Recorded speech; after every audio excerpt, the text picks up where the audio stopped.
বোমা, বোমা। আব্বা, ভাবি শরীরটা খারাপ তো, তাই এখনো শুয়ে আছে। কি রে সামাদ, বোমার শরীরটা খারাপ, ওষুধ এনে দিসনি? না আব্বা, তেমন কিছু হয়নি। তাই বললে হয়? এই সময় একটু আলাদা যত্ন নেওয়ার দরকার।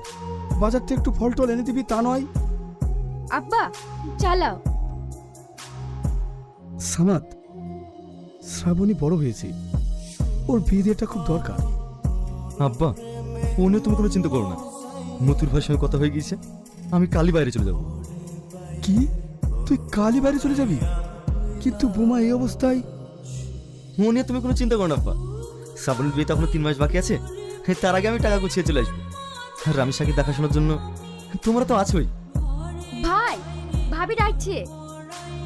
গো, আমার ব্যাগটাগুলো সব গুছিয়ে আছে তো, কালকে আমি ভোরে ট্রেনে চলে যাবো। তুমি কান্না করছো কেন? এই অবস্থায় আমাকে একা পেলে তুমি চলে যাবে?